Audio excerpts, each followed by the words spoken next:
শেষ হতে চলল নভেম্বর মাস, কিন্তু এখনো দেখা নেই জাঁকিয়ে শীতের, যার ফলে যোগান দিতে হিমশিম খেতে হচ্ছে গুড়। মোয়া তৈরির কাঁচামাল হিসেবে গুড় ব্যবহৃত হয়, কিন্তু শীতের দেখা না মিললে ভালো দরের গুড় মিলবে না, এমনই মনে করছেন ব্যবসায়ীরা। শীত এখনো জাঁকিয়ে না পড়ায় সমস্যায় জয়নগরের মোয়া ব্যবসায়ীরা। মোয়া তৈরির কাঁচামালের জোগান নেই, বিশেষ করে শীতের দেখা না মেলায় ভালো গুড় এখনো পর্যন্ত পাওয়া যাচ্ছে না বলেই জানিয়েছেন ব্যবসায়ীরা। দাম কম হওয়ার কারণ ওয়েদারটা যদি ঠান্ডা থাকে তাহলে তো গাছ থেকে রসটা বেরোবে, নাহলে তো দুদিন ঠান্ডা দুদিন গরম এরকম হলে তো রসটা পাওয়া যাচ্ছে না। এখন এক সপ্তাহ এখন বাকি আছে, এখন শীত তো পড়েনি ওই জন্য।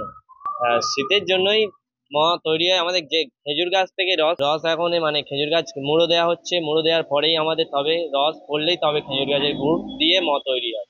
তবে তাদের আশা আগামী সপ্তাহ থেকে শীত আরও বাড়বে, তারপর পরিস্থিতি পরিবর্তন হবে বলে মনে করছেন তারা। শীতকাল এলেই নানান লোভনীয় খাবারের সম্ভার দেখা যায় বাংলায়।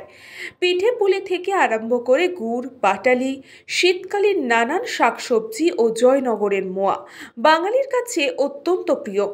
জয়নগরের মোয়ার খ্যাতি বাংলায় ছাড়িয়ে ভিন রাজ্য এমনকি বিদেশেও পাড়ি দেয়। রাজ্যে হালকা শীতের আমেজ দেখা দিতেই মোয়া ব্যবসায়ীরা তাদের দোকান সাজিয়ে বসেছেন। বাজারে আমাদের যে রমডাস ব্যবহার করছি, আমরা মোয়ার জন্য ব্যবহার করি, তার কিন্তু দাম প্রত্যেকটাই বেড়ে গেছে। কি খই কি ঘি, এবং দামটা অনেক বেড়ে গেছে, প্রায় ডবল বলে চলে। যেখানে আমরা কাজু কিনতাম দেখা যাচ্ছে 650 টাকায়, 6500 টাকা টিন, সেখানে দেখা যাচ্ছে আপনার প্রায় 9.5 10 এরকম হয়ে গেছে। এলাচ তো মানে 2000 থেকে এখন প্রায় 3, এবং অনেক ক্ষেত্রে দেখা যাচ্ছে সেই কোয়ালিটির এলাচ প্রায় 32-33 হয়ে গেছে।